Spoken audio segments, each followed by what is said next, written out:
Bismillahirrahmanirrahim. Assalamualaikum warahmatullahi wabarakatuh.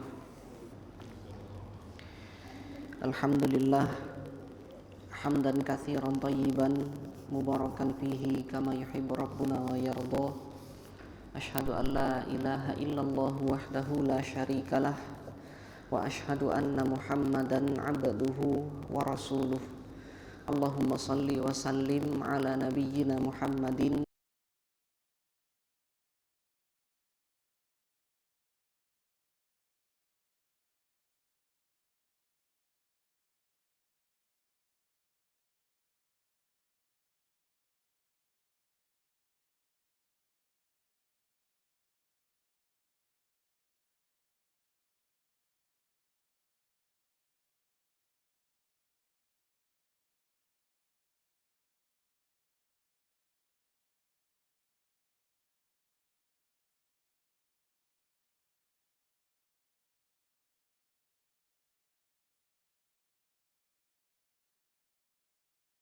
tentang kisah masuk Islamnya Abu Dzar Al-Ghifari radhiyallahu an. Tapi sebelum itu ada hal penting yang ingin saya sampaikan. Di pertemuan yang kemarin saya sempat mengutip dua ayat ketika menyebutkan tentang huruf H yang berharokat sukun di akhir ayat. Nah, di situ saya kutipkan ayat falyad'u nadiyah sanad'uz zabaniyah. Ini adalah kesalahan dari saya karena dua ayat ini huruf H-nya tidak berharokat sukun di akhir ayat. Sanad'uz zabaniyah falyad'u nadiyahu. Jadi kalau mau disambung ayatnya dengan ayat berikutnya itu bisa dihidupkan. Falyad'u nadiyahu sanad'uz zabaniyata. Jadi hurufnya hidup, hurufnya tidak berharokat sukun. Yang huruf H-nya berharokat sukun itu kalau mau kita ambil contoh ada di surah Al-Haqqah juz 29 pada ayat yang berbunyi fa amma man utiya kitabahu biyaminihi fayaqulu ha umqra'u kitabiyah. Haknya berharokat sukun di situ. Jadi kalaupun mau disambung bacaannya dengan ayat yang berikutnya tetap disukunkan atau tetap dimatikan. Inni dzanantu anni mulaqin hisabiyah. Haknya juga masih berharokat sukun di situ. Nah, jadi ada kesalahan pengutipan ayat di pertemuan yang kemarin. Yang benar adalah ayat yang tadi kita sebutkan pada surah Al-Haqqah tadi. Allahu a'lam bissawab. Kita akan lanjutkan. Kemarin kita sudah sampai pada posisi Abu Dzar Al-Ghifari yang menyiapkan perbekalan untuk datang langsung ke Mekah menemui Nabi Muhammad SAW. Fa'atal masjidah, singkat kata, hatta qadima Makkata fa'atal masjidah. Abu Dzar sampai ke kota Mekah dan kemudian langsung menuju ke masjid. Jadi Abu Dzar kan sudah faham bahwasanya seorang nabi yang diutus oleh Tuhan itu pusat aktivitasnya pasti ada di tempat ibadah. Dan di Mekah tempat ibadah yang paling besar adalah Masjidil Haram. Tepatnya ada di Ka'bah. Jadi kalau mau mencari seorang utusan Tuhan, mencari seorang nabi, carinya di masjid. Kalau ingin mencari orang soleh, carinya di masjid. Bukan datang ke tempat yang bukan tempat ibadah. Datanglah ke masjid. Faltamasa Rasulullah sallallahu alaihi wasallam wala ya'rifuhu. Abu Dzar kemudian mencari Rasulullah. Nah, sayangnya kemarin ketika bertemu dengan saudaranya ini, Abu Dzar ya entah lupa atau seperti apa, Abu Dzar tidak bertanya tentang ciri-ciri fisiknya. Abu Dzar hanya bertanya kepada adiknya, apa yang engkau dengar dari pemuda ini. Disebutkan apa ya informasi yang didapatkan oleh Unais pada tempo hari. Tapi Abu Dzar tidak bertanya fisiknya seperti apa, tingginya bagaimana, bentuk rambutnya seperti apa, kulitnya seperti apa, ciri-ciri fisiknya tidak mengetahui. Nah, maka kemudian ketika Abu Dzar mencari Rasulullah Shallallahu Alaihi Wasallam, Abu Dzar tidak tahu seperti apa wujudnya Rasulullah ini. Wala ya'rifuhu, Abu Dzar tidak mengetahui. Tapi ada satu hal yang dimengerti oleh Abu Dzar, bahwasannya Nabi Muhammad pada saat itu berada pada posisi dikucilkan oleh kaumnya. Berarti kalau mau mencari Nabi Muhammad, kalau mau mencari utusan Tuhan pada saat itu, ini kan di awal-awal masa dakwahnya Rasulullah. Kalau mau mencari Nabi Muhammad, bukan mencari di tempat kerumunan orang banyak. Itu yang strateginya Abu Dzar pada saat itu. Wa kariha an yas'ala anhu, dan Abu Dzar juga tidak mau bertanya tentang Nabi Muhammad ini kepada orang-orang yang ada di Masjidil Haram pada saat itu. Karena Abu Dzar tahu ini pemuda ini yang mengaku sebagai utusan Tuhan ini dibenci oleh kaumnya. Itu yang diketahui oleh Abu Dzar. Jadi kalau bertanya, misalkan tanya, kamu tahukah Muhammad? Di mana Muhammad, kira-kira saya bisa ketemu Muhammad? Nanti langsung divonis, oh kamu pengikutnya Muhammad kah? Nah gitu. Makanya Abu Dzar tetap sembunyi-sembunyi di situ. Hatta adrakahu ba'dul laili ittaja'a fara'ahu Aliyun fa'arafa annahu gharib. Sampai di malam hari Abu Dzar belum menemukan tanda-tanda. Ini di mana ini ada orang yang dikucilkan, yang dijauhi sama kaumnya, yang kira-kira kalau kayak gini kan kita bisa melihat ada bubuhan yang sebelah sini kumpul, ada bubuhan yang di belakang, di situ ada teman-temannya, sebelah samping di sini juga ada. Kalau mencari Rasulullah pada saat itu dilihat nih kira-kira yang sendirian di mana nih, yang menjauh atau dijauhi dari kelompoknya. Tapi ternyata sampai malam tiba Abu Dzar tidak menemui mana nih kira-kira yang yang bisa ditanya untuk mencari keberadaan Nabi Shallallahu Alaihi Wasallam. Tapi Allah Subhanahu Wa Taala memberikan jalan keluar. Meskipun Abu Dzar tidak ketemu sama Rasulullah, Abu Dzar ketemu sama Ali bin Abi Thalib. Fara'ahu Aliyun. Ali melihat Abu Dzar yang pada saat itu sedang sendiri, tidak ada teman ngobrol, tidak ada teman untuk berkumpul di situ. Ketika Ali masuk ke Masjidil Haram, Ali melihat fa'arafa annahu gharib. Ali langsung tahu, oh ini orang asing nih. Karena tahu kan, kelihatan orang asing itu kan pasti bawa perbekalan kan, seperti itu, terus tidak banyak ngobrol dengan orang-orang di sekitar, ini pasti orang asing. Ini bukan penduduk sini. Falamma ra'ahu tabi'ahu. Ketika Abu Dzar ngelihat Ali, jadi sama-sama bertatapan mata nih. Ali ngelihat Abu Dzar, oh ini kayaknya orang asing nih. Abu Dzar juga langsung ngelihat Ali, ini kayaknya curiga sama saya nih, langsung diikuti. Falamma ra'ahu tabi'ahu, diikuti Ali tadi oleh Abu Dzar.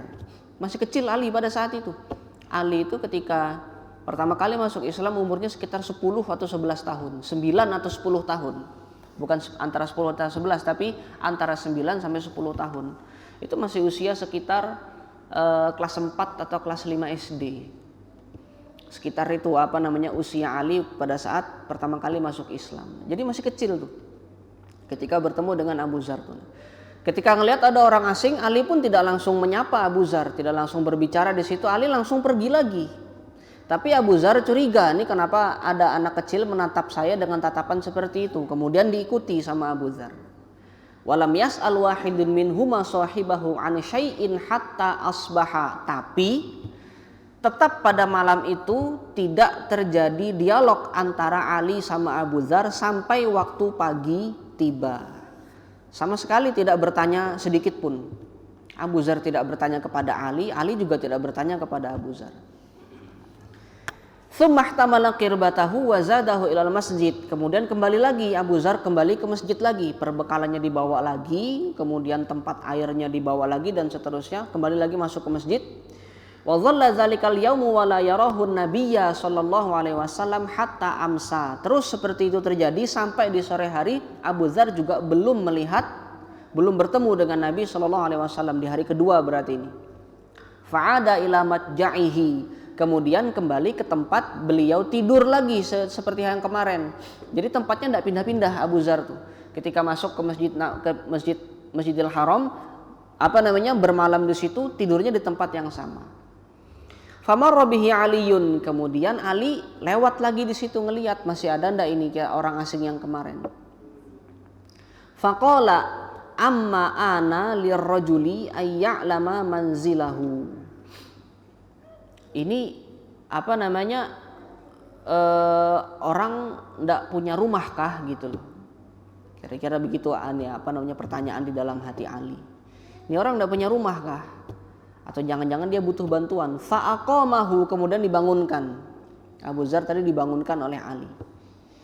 Fadzahaba bihi ma'ahu. Kemudian Ali meminta Abu Dzar memberikan isyarat.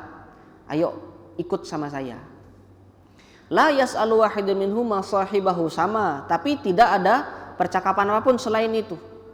Hatta idza kana yaumus tsalis, sampai ke hari ketiga. Jadi hari kedua masih ngikutin Ali, tapi masih belum ketemu sama Rasulullah. Setelah kehilangan jejak, kemudian Abu Dzar kembali lagi di malam yang kedua, nginap lagi di situ sampai di hari yang ketiga.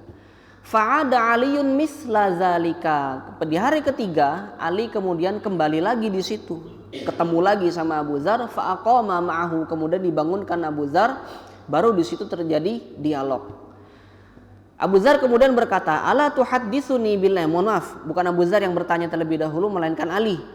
Ali radhiyallahu anhu bertanya, ala tuhadditsuni billazi aqdamaka. Maukah Anda menyampaikan kepada saya apa sebab Anda datang ke sini? Datang ke Mekah ini, ke tempat ini. Karena Ali tahu ini bukan penduduk asli, bukan pribumi. Qala, kemudian Abu Dzar berkata, karena tadi Abu Dzar sudah dapat informasi bahwasanya Nabi Muhammad ini adalah orang yang dimusuhi oleh kaumnya. Maka Abu Dzar tidak sembarangan mengatakan saya mau ketemu sama Muhammad, tidak sembarangan. Nanti akan divonis, oh kamu berarti komplotannya dia ya, dan seterusnya dan seterusnya. Ketika Ali bertanya, apa tujuan Anda datang ke sini? Abu Dzar kemudian memberikan suatu penegasan dulu. In a'taitani ahdan wa mitsaqan la turshidanni fa'altu. Kalau kamu bersedia membuat sebuah perjanjian atau kesepakatan dengan saya, kesepakatannya apa? Kesepakatannya kalau saya kasih tahu sebab saya datang ke sini, kamu berjanji harus menuntun saya untuk bertemu orang yang saya cari. Kalau kamu bersedia dengan perjanjian ini, saya akan sampaikan. Baik, kata Ali. Saya akan fafa'ala. Saya akan mengambil perjanjian itu. Kita sepakat. Fa'akhbarahu, kemudian disampaikan oleh Abu Dzar. Saya mau ketemu seseorang yang namanya Muhammad, yang mengaku bahwasanya dia mendapatkan wahyu dari Tuhan dan mendapatkan tugas untuk menyebarkan suatu ajaran agama. Oh, tepat sudah ketemunya. Ketemu sama seorang bukan sekedar sahabat Rasulullah berarti kan, bukan sekedar muridnya Rasulullah, bahkan keluarga terdekatnya Rasulullah. Sebagai kan Rasulullah diasuh sama Abu Thalib.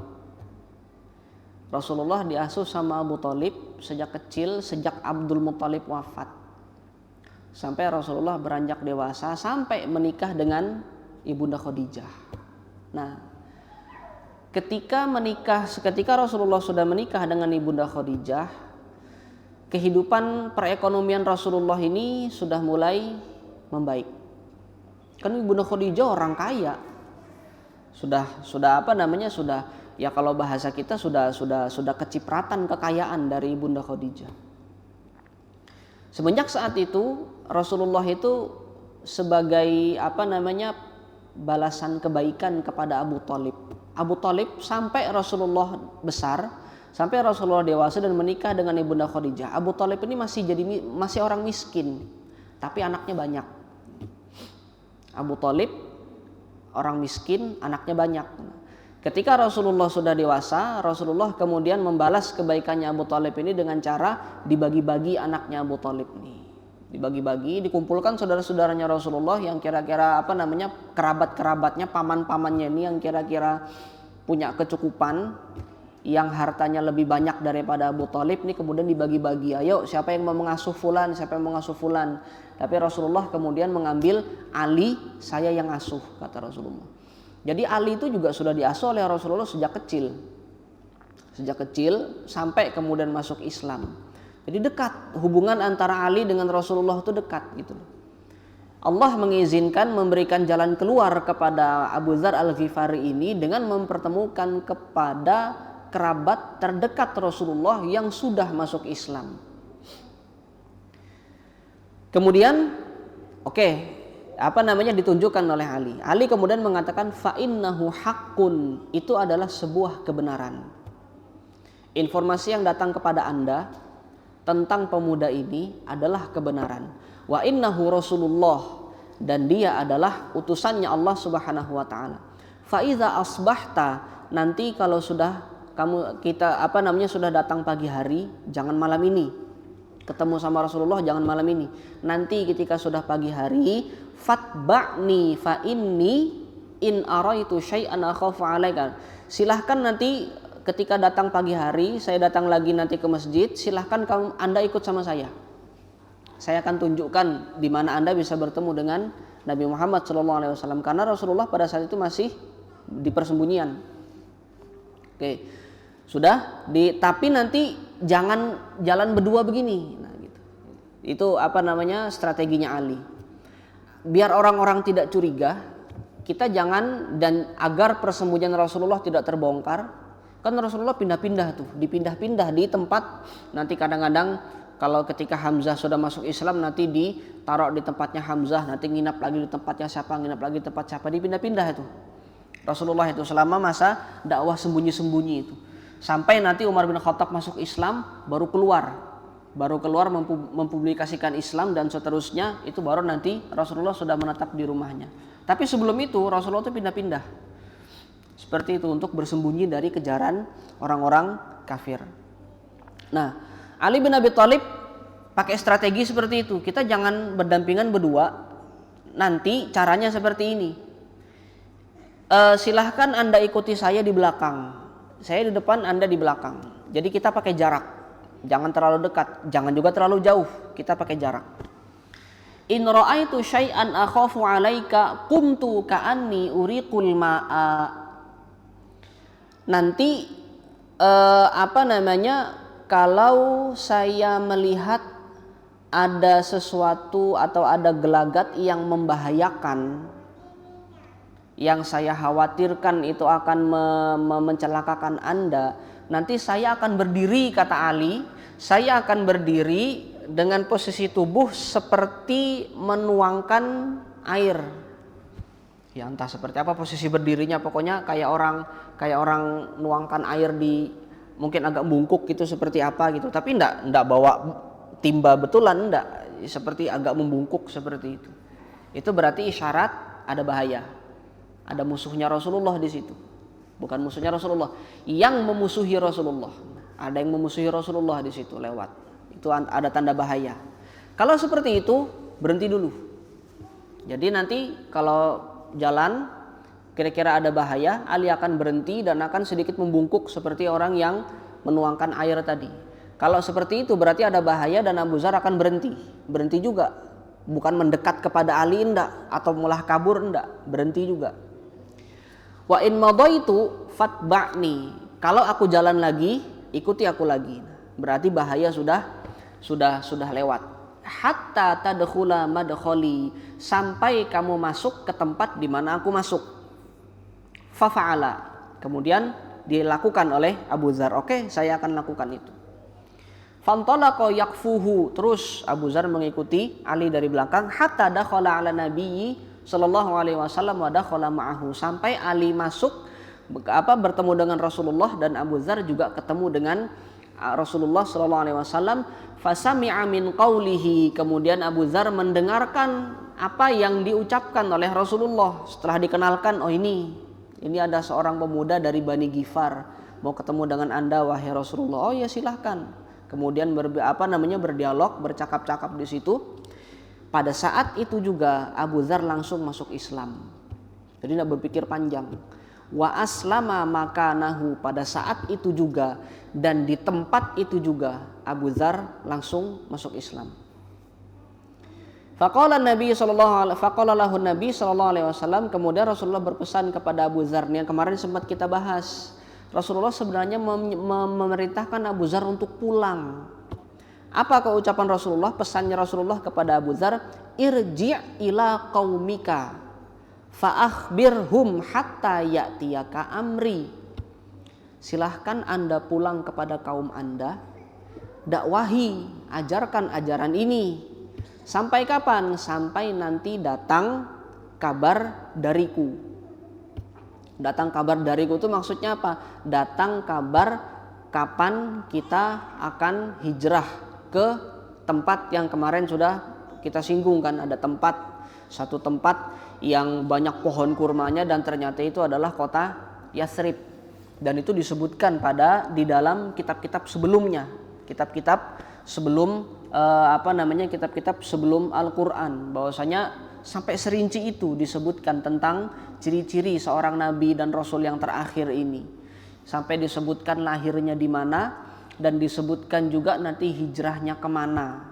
Itu ada di kitab-kitab Yahudi dan Nasrani pada saat itu. Sampai nanti datang informasi dari saya, kabar dari saya kapan kita akan pindah hijrah ke Madinah. Qala, tapi kemudian Abu Dzar mengatakan, wallazi ba'atsaka bil haqqi, demi zat yang telah mengutus Anda dengan kebenaran, la asrukhanna biha baina dhahranaihim, saya akan teriakkan kalimat ini. Kalimat apa ini maksud? La ilaha illallah Muhammadur Rasulullah. Saya akan teriakkan kalimat ini di tengah-tengah mereka, di tengah-tengah orang kafir. Nah ini ya ada risikonya nanti. Artinya segala tindakan yang bertentangan, meskipun ini benar, Abu Dzar tidak ada salahnya meneriakkan kalimat la ilaha illallah, bahkan itu ada memang perintahnya seperti itu. Tapi tindakan itu pada saat Rasulullah memerintahkan Abu Dzar untuk pulang, tindakan yang dilakukan oleh Abu Dzar itu meskipun benar tapi bertentangan dengan perintah Rasulullah, pasti ada dampak buruknya.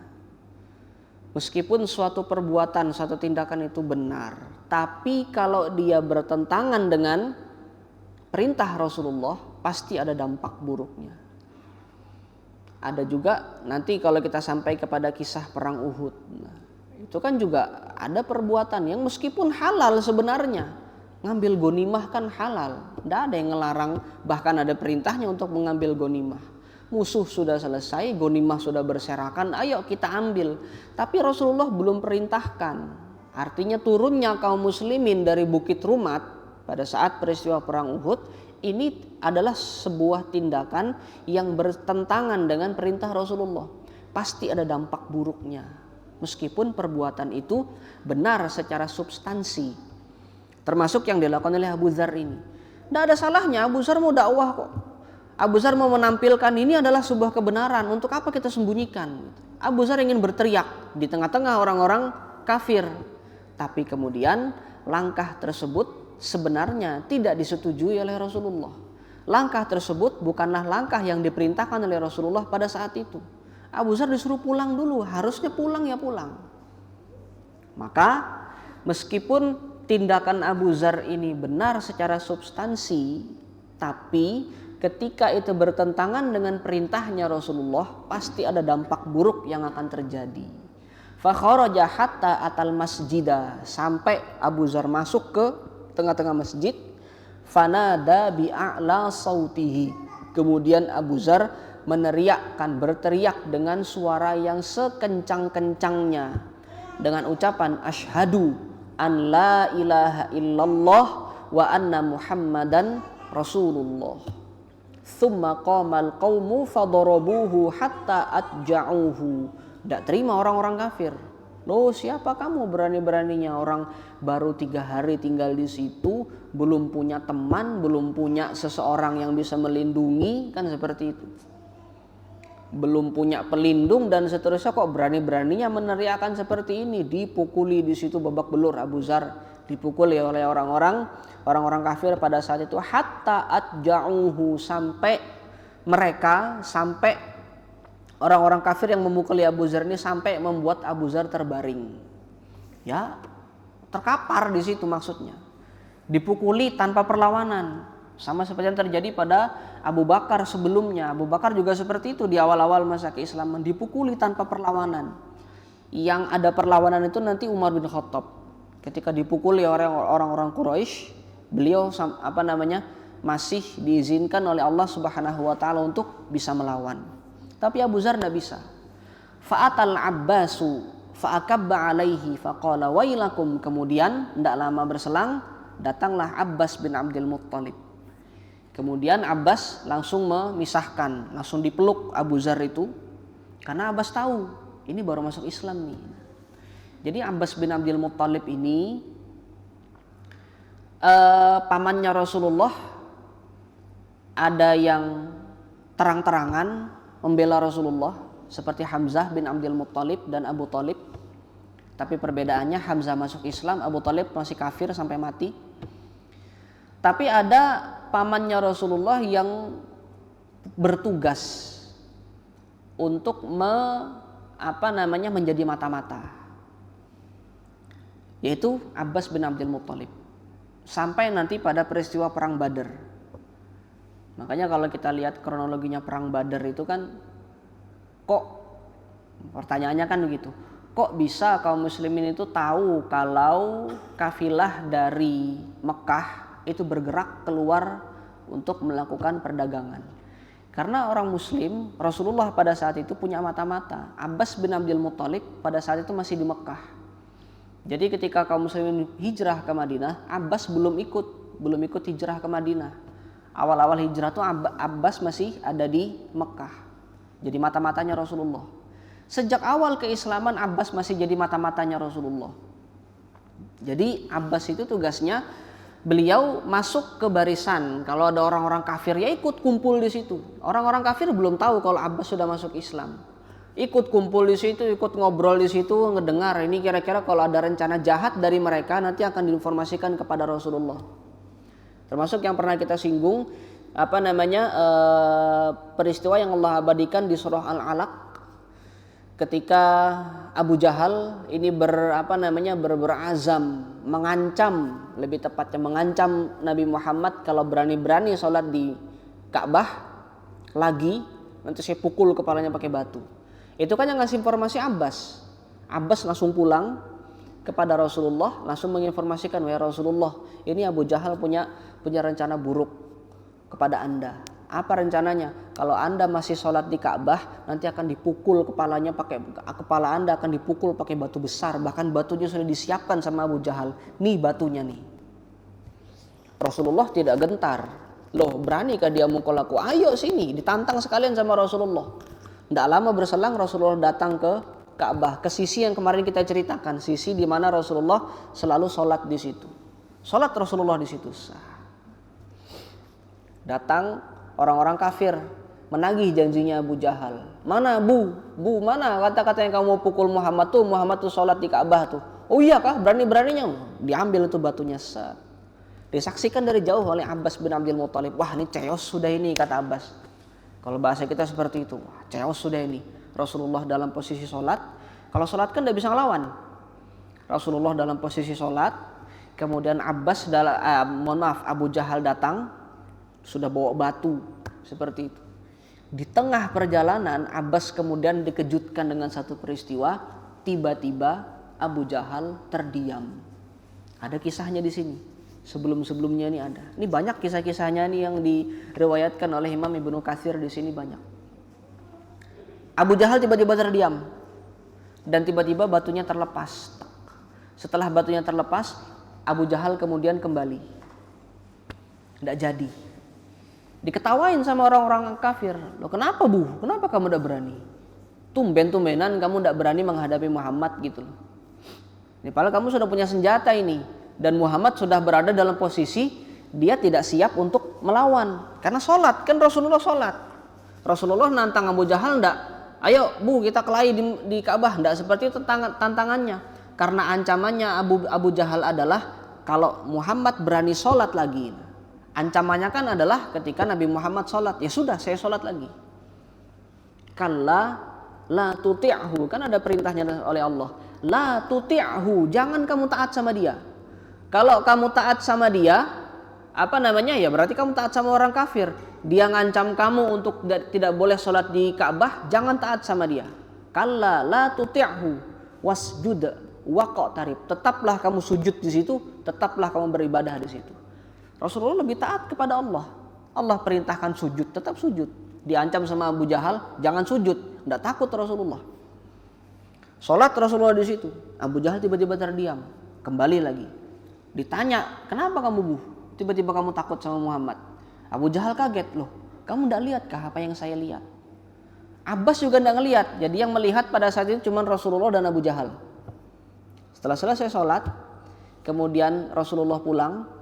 Kemudian Abu Abbas mengikuti dari belakang. Ketika sudah sampai di rumah, baru Abbas kemudian bertanya kepada Rasulullah, wahai Rasulullah, kenapa itu tadi kok Abu Jahal tiba-tiba diam? Ternyata Jibril datang. Jibril datang yang dilihat oleh Rasulullah, Jibril biasa, dalam keadaan biasa. Dalam keadaan seperti seorang malaikat. Tapi yang dilihat oleh Abu Jahal, dikisahkan di dalam riwayatnya, Abu Jahal melihat saya tidak bisa seorang seekor gitu ya. Kalau malaikat itu semalaikat lah. Abu Jahal tidak tahu kalau itu adalah malaikat.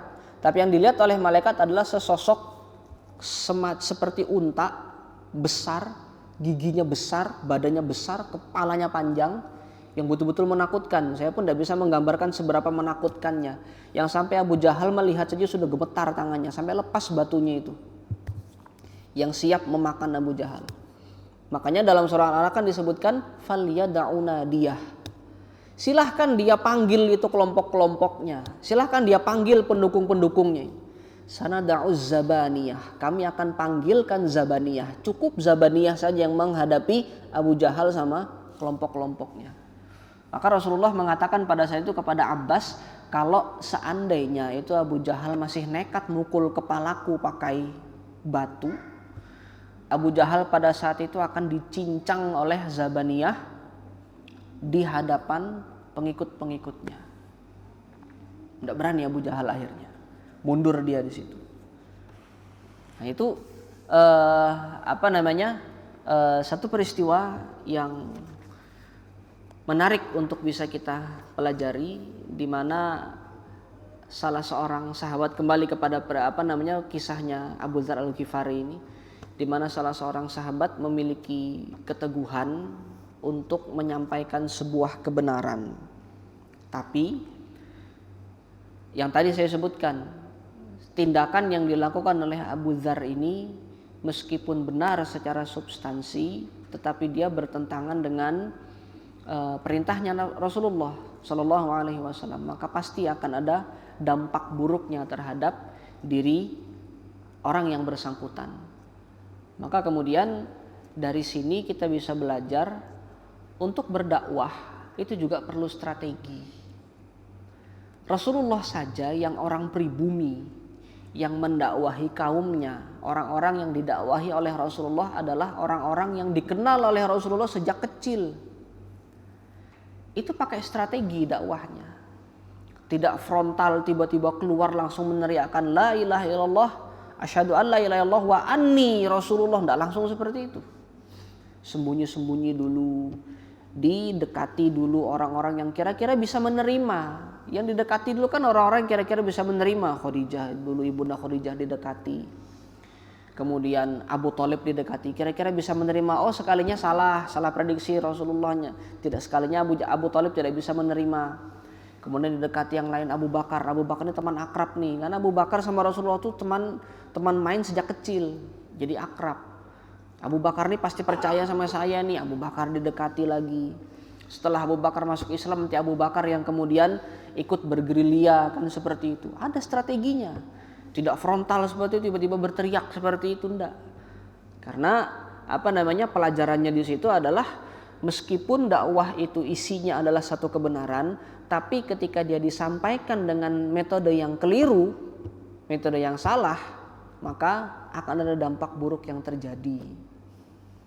Nah, itu tadi cerita tentang Islamnya Abu Dzar Al-Ghifari. Berikutnya kita akan membahas satu peristiwa yang terjadi pada masa, meskipun para ahli sejarah di sini berbeda pendapat. Apakah peristiwa yang saya maksud di sini adalah peristiwa pemboikotan kabilah-kabilah Arab terhadap Bani Hashim dan Bani Abdul Muttalib. Jadi kabilah-kabilah Arab pada saat itu dihasut oleh Abu Jahal dan dedengkot-dedengkotnya untuk memusuhi dan memboikot dua keluarga ini, yaitu keluarga Bani Hashim dan keluarga Bani Abdul Muttalib. Para ulama sejarah sebagian ada yang mengatakan peristiwa ini terjadi setelah sebagian kaum muslimin hijrah ke Habasyah. Jadi posisi kaum muslimin pada saat itu sebagian ada di Habasyah, baru kemudian terjadi pemboikotan ini. Sebagian lagi menyebutkan bahwasannya hijrah ke Habasyah itu terjadi justru setelah Rasulullah masuk ke dalam masa pemboikotan ini. Jadi ada yang bilang mereka hijrah dulu baru kemudian Rasulullah diboikot. Ada yang bilang Rasulullah diboikot dulu baru kaum muslimin hijrah. Allahu a'lam mana yang benar, tapi saya pribadi lebih cenderung kepada pendapat yang kedua. Jadi Rasulullah diboikot dulu. Makanya kemudian Rasulullah, salah satu buktinya Rasulullah ketika sudah diboikot, sudah boleh keluar di situ, dikepung di situ. Ketika Rasulullah tidak bisa memberikan perlindungan kepada sahabat-sahabatnya yang butuh perlindungan ini, maka Rasulullah perintahkan mereka, antum hijrah saja dari Mekah, cari tempat yang aman. Karena Rasulullah sendiri pun sedang dikurung di situ, sedang diboikot. Nah, permintaan mereka serahkan. Jadi Rasulullah dilindungi oleh Bani Hashim dan Bani Abdul Muttalib atas permintaan Abu Thalib. Dua keluarga ini masih keluarga Rasulullah. Jadi Bani Abdul Muttalib itu berarti Abu Thalib meminta kepada saudara-saudaranya, paman-pamannya Rasulullah, ayo kita lindungi Muhammad. Bani Hashim ini berarti lebih tinggi lagi berarti cakupan keluarganya lebih luas dan lebih besar. Karena Hashim ini kan bapaknya Abdul Muttalib. Jadi kalau disebut Bani Abdul Muttalib itu berarti saudara-saudaranya Abu Thalib. Banyak nih saudara-saudaranya nih. Kalau disebutkan Bani Hashim itu berarti saudara-saudaranya Abdul Muttalib. Jadi lebih luas lagi cakupannya, lebih besar lagi lingkup keluarganya. Innal musyrikina ishtaddu 'alal muslimina ka'ashaddi makanu. Sudah semakin kencang intimidasi dan penyiksaan orang-orang musyrik kepada orang-orang muslim. Hatta balaghul muslimin al-juhda, sampai orang-orang muslim ini, kaum muslimin ini bertahan dengan sekuat tenaga. Washtadda alaihimul bala, dan semakin dahsyat lagi ujian musibah kepada mereka. Wajtama'at Quraisyun fi makriha an yaqtulu Rasulullah sallallahu alaihi wasallam ala niyatan. Kemudian orang-orang Quraisy, kabilah-kabilah yang terkumpul di dalam Quraisy, bani-bani yang terkumpul dalam kabilah Quraisy ini, mereka berkumpul dan sepakat untuk membunuh Rasulullah terang-terangan. Karena semua upaya sudah mereka lakukan, Rasulullah tidak berhenti-berhenti dakwahnya. Justru malah semakin banyak pengikutnya. Jadi mereka sudah kalut, sudah semakin gelisah, sudah semakin resah. Mereka sudah, ya sudahlah kalau kayak gini caranya, kita bunuh aja terang-terangan itu Muhammad, kata orang-orang Quraisy. Falamma ra'a Abu Thalib amalan qaumi jama'a Bani Abdul Muttalib wa amarahum ayyudkhilu Rasulullah sallallahu alaihi wasallam syi'bahum. Ketika Abu Thalib melihat kesepakatannya orang-orang Quraisy ini, Abu Thalib kemudian mengumpulkan Bani Abdul Muttalib. Dikumpulkan semuanya saudara-saudaranya, ayo. Kemudian diimbau, ayo kita lindungi Muhammad. Sembunyikan Muhammad di lembah mereka. Nah, jadi ada tempat tinggalnya, lingkungan tempat tinggalnya Bani Abdul Muttalib itu semacam lembah, ada celah yang bisa dijadikan sebagai tempat tinggal. Di situ dibikin rumah-rumah, di situ celah di antara dua gunung dimasukkan di situ. Jadi posisinya itu ada di bawah lembah, di antara dua gunung ini. Dimasukkan Rasulullah di situ.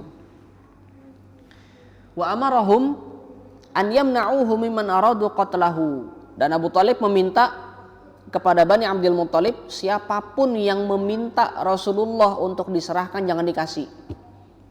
Kalau yang minta itu di luar di luar keluarga kita, di luar keluarga Abdul Muttalib, di luar keluarga Hashim, jangan dikasih. Karena itu akan mencurigakan. Oke, sepakat mereka semua akhirnya mereka berkumpul. Fajtama'a ala zalika muslimuhum wa kafiruhum. Yang muslim dan yang kafir dari keluarga Rasulullah ini semuanya berkumpul melindungi Rasulullah. Bahkan yang kafir sekalipun ikut, termasuk Abu Thalib. Abu Thalib masih kafir. Faminhum man fa'alahu hamiyah. Di antara mereka ada yang melakukan hal tersebut untuk melindungi kehormatan keluarga. Wa minhum man fa'alahu imanan wa yaqinan. Dan di antara mereka ada yang melakukan tindakan itu dengan iman dan keyakinan. Itu bedanya antara orang muslim sama orang kafir. Sedikit kita bahas di sini. Ini satu perbuatan yang sama tapi tujuannya berbeda. Makanya kita sebagai seorang muslim ketika melakukan suatu kebaikan, kita perlu iman. Karena orang-orang kafir pun banyak yang bisa melakukan kebaikan. Ini contohnya, nanti akan kita ulas lebih lanjut lagi. Tindakan yang mereka lakukan sama-sama melindungi Rasulullah. Tapi yang muslim melindungi Rasulullah atas dasar keimanan. Yang kafir melindungi Rasulullah atas dasar melindungi kehormatan keluarga. Perbedaannya di sini. Apakah nanti akan berbeda di ujungnya, pada akhirnya nanti akan berbeda? Jelas berbeda. Kalau sebabnya saja sudah berbeda, nanti di akhirat pun akan menghasilkan sebab perbedaan yang betul-betul besar, betul-betul jomplang, meskipun tindakannya sama. Ini nanti akan kita ulas lebih lanjut untuk menegaskan kepada kita bahwasanya amal soleh yang kita lakukan, amal-amal baik yang kita lakukan, jangan sampai terlewat dari keimanan. Allahu a'lam bishawab. Mudah-mudahan apa yang kita kaji pada kesempatan kali ini bermanfaat dan diberkahi oleh Allah Subhanahu wa taala. Subhanakallahumma wa bihamdika asyhadu an la ilaha illa anta astaghfiruka wa atubu ilaik. Wa sallallahu ala nabiyyina Muhammadin wa ala alihi wa ashabihi ajma'in. Assalamualaikum warahmatullahi wabarakatuh.